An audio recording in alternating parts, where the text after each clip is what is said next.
You want to be smart? In most parts of the world, people say that to be smart, you have to go through 12 years of schooling, plus 4 years of college, and then another 6 years of graduate school. The result? You could still end up unemployed. Sounds harsh, but it's not a joke. The bright side is that when you complain on Reddit about not getting a job, at least you'll be able to write in flawless English. If you haven't figured it out from the title yet, the truth is that becoming smart is actually pretty easy, even if you think genetics have made you less intelligent. Compared to every other species on Earth, you're already kind of a badass. When people like you and me say we want to be smarter, what we really mean is that we want to achieve a range of goals. Learning useful skills to make money, getting better at problem solving, also to make money, scoring high on tests, mastering difficult subjects, and showing off achievements, again, to make money. On top of that, we also want to sound deep when we speak, just enough to earn respect, but not so much that we get labeled as an awkward nerd who can't hold a casual conversation. The problem is that most advice on the internet about how to be smart is either vague or overly philosophical. Things like follow your passion, wake up early and watch the sunrise, or meditate to connect with the universe. That's great, but we're not Oprah or Socrates, so we can't realistically incorporate that into our daily lives. If you look for concrete advice, you'll usually get tips like, eat blueberries, they're good for your brain, drink black coffee, exercise, get 8 hours of sleep, take an IQ test, or listen to Mozart. Sounds useful, but at some point, you actually have to learn and absorb knowledge. You can't just eat blueberries and expect to become a genius. Otherwise, there would already be a bottled IQ-boosting blueberry juice sold at every grocery store. Besides, history has recorded a few geniuses who only slept 2 to 4 hours a night, worked non-stop, and could write a dozen inventions in a single evening. But if you try to imitate them, you might end up becoming a zombie before you ever become a genius. So, what can you do to get smarter without just relying on 6 brain-hacking tips copied from WikiHow or inspirational quotes spray-painted on New York subway walls? The most important thing you need to do is read. Read what? That depends on your goal. Novels help you read faster and improve your vocabulary. Plus, if you read a lot of dialogue, it almost feels like you have friends. But most people start with nonfiction because it's the key to occasionally accidentally dropping interesting facts into conversations. For example, just by reading this book, you can make anyone think you know a lot about history. The key is not to overdo it. You may be knowledgeable, but that doesn't mean you have to correct people every time they say something inaccurate. For example, someone says, "It's crazy to think we evolved from chimpanzees, right?" If you immediately switch into science master mode and condescendingly correct them, actually, humans and chimpanzees share a common ancestor. We didn't evolve from them. Evolution isn't a straight line. Congratulations, you are now scientifically accurate, and also incredibly annoying. Here's the right way to do it. Try replacing actually with a softer approach. Yeah, it's crazy. You know, I just read something interesting. It turns out humans and chimps, I used to think we evolved from them too, but it looks like it was more of a parallel evolution. This way, you sound smart without being arrogant. The other person still feels comfortable because you're not directly contradicting them. Instead, you're just adding an interesting perspective without making them feel embarrassed. This is the art of sharing knowledge tactfully. You can be smart and humble at the same time, instead of coming across as someone who's always out to catch mistakes. When you share knowledge in a way that sparks curiosity rather than defensiveness, people will listen to you more. And that's the key to being seen as genuinely intelligent and respectable. The big question remains, how do you find books that actually expand your knowledge? Super simple. You don't need to keep rereading the same 5 books that everyone recommends, like The Alchemist, Thinking, Fast and Slow, or The 7 Habits of Highly Effective People. Instead, ask yourself, what do you actually want to learn? For example, maybe you want to figure out how to clean your house more efficiently. Just go to Google and type books about organizing and cleaning. Here it is, a book that looks promising, but then you realize it costs nearly $20 on Amazon. And that's when your finger accidentally slips, coincidentally typing the book's title into a certain website and then accidentally clicking on the first link. Oh no, you just happened to download a PDF and then accidentally opened it with the perfect e-reader app. Of course, we do not encourage piracy. Think about all those mornings you slept in. Maybe you can make it up to the author by buying a nice physical copy, or at the very least, tipping them with a virtual coffee in some way. But for now, we're just talking about those rare, totally unintentional incidents. So, now that you have the book, what's next? You're not just picking up a few interesting facts for small talk, but you're also learning a skill that's actually useful. However, before learning any new skill, there's an important principle you need to know. First, if you don't practice a skill, your brain will delete it like a junk file. Do you remember the last time you watched a YouTube video on how to fold a shirt super fast? You think you remember it? Try doing it right now. Can't, right? That's because you didn't practice it immediately after learning. Second, you only need to master 20% of the knowledge to achieve 80% of the results. This is called the Pareto principle, and it's extremely important when learning new skills. Most people think that to become good at something, they need to know everything about it. That's not true. For example, if you're learning to cook, you don't need to memorize 100 complicated recipes. Just master 5 basic dishes, and you'll already cook better than 90% of people. Or, if you're learning programming, you don't need to read every single Python manual. Just focus on the core concepts, and you'll already be able to do a lot. Third, memory retention isn't just about learning. It's about how you review information. Hermann Ebbinghaus's forgetting curve shows that you'll forget 50% of what you learned within 24 hours if you don't review it. And after a week, you might lose up to 90% of that knowledge. The solution? Review the material at spaced intervals.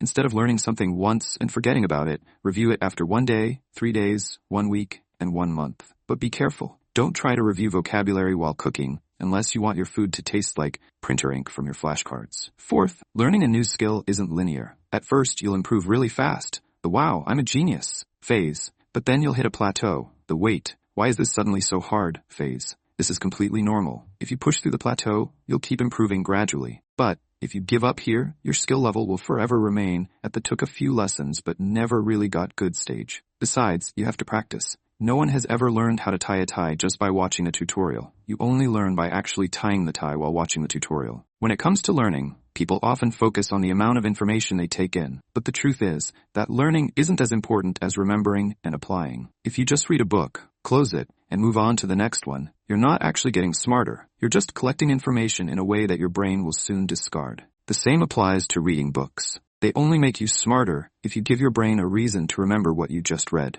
Let's say you just finished a chapter on how to clean your bedroom. An effective way to learn isn't to close the book and say, "Oh, that's interesting, I get it now." Instead, you should get up and clean a room right away. The funny thing is, it doesn't even have to be your room. You can go to the living room, the kitchen, or even your roommate's room, if you're brave enough. Once you've actually done it yourself, you'll naturally remember the steps, and you'll never forget how to do it again. But let's say you can't practice right away for some reason. For example, you're reading a book about cars and come across a diagram explaining how to jumpstart a dead car battery using another vehicle. Ideally, you'd try it immediately. But let's be honest, not everyone has 2 cars lying around to experiment with, unless you're a mechanic or born into a rich family. So how do you retain this information without practicing it in real life? The answer is imagination. Put yourself in a hypothetical situation. You're driving on an empty road, rain starts pouring, and suddenly your car stalls. You panic, but then you remember you read about jump-starting a car in that book. Now, visualize each step, popping the hood, grabbing the jumper cables, identifying the positive and negative terminals, connecting them correctly, waiting a moment,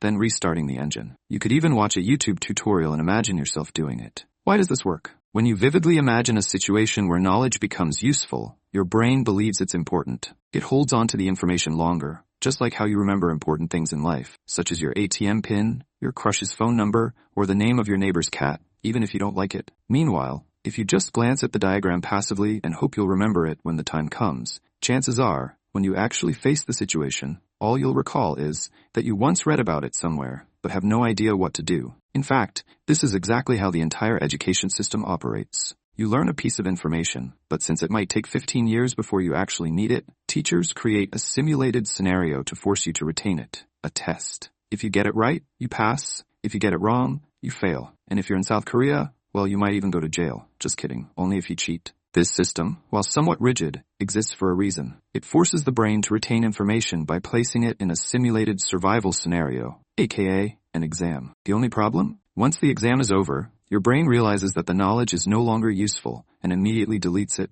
like you never learned it in the first place. If you've ever felt like you forgot everything the moment a test ended, congratulations. You're not goldfish-brained, you're just a normal human being. Some people try to counteract this by repeating information over and over. They use spaced repetition, mind maps, or flashcards. These are all great techniques for long-term memory, but they can't replace real-world practice. Studies have shown that practical exercises are always more effective than any theoretical study method because they closely simulate the actual situations where you'll need the knowledge. Think about it. No one learns how to swim just by reading a book about swimming. You have to get in the water, feel the resistance, learn to balance, and control your movements. If real practice isn't an option, create hypothetical scenarios for yourself. More importantly, trick your brain by making it think it's in an emergency situation. Why? Have you noticed that you clearly remember moments of crisis or extreme importance? You might vividly recall every second of a minor accident, even if it happened years ago, yet completely forget the content of a presentation you prepared just this morning.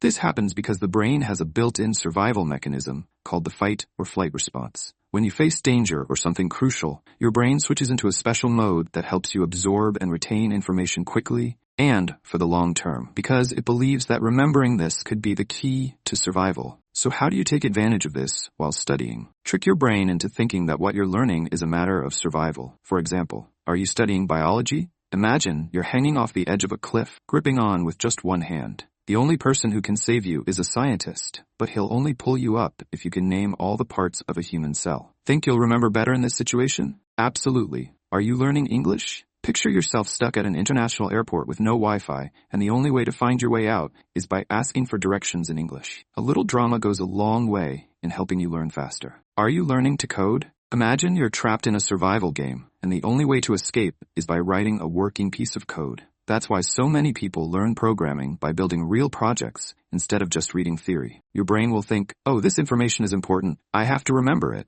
And just like that, you'll retain knowledge much longer without having to cram. Learning information and making it useful to your brain is all it takes to become smart. This is also why textbooks are the ultimate tool for getting smart quickly. Textbooks don't waste time on fluff. They don't have motivational cliches like, you got this, or inspiring stories about someone who overcame adversity to succeed, even though those can be great for TED Talks. Textbooks contain only one thing, pure knowledge. And they're not just dry theory. Textbooks include practice exercises to make sure you actually understand the material, not just feel like you do. When you read a textbook, you're not just absorbing knowledge, you're forced to think critically and apply it immediately. That said, there's one slightly painful truth. Textbooks aren't for people who like to learn passively. They don't have fun sound effects, flashy animations, or a charismatic YouTuber standing in front of the camera explaining everything with an engaging voice. Reading a textbook is like hopping onto a treadmill at full speed from the very first second. It demands intense focus, and if you're not serious, you'll feel defeated after just a few pages.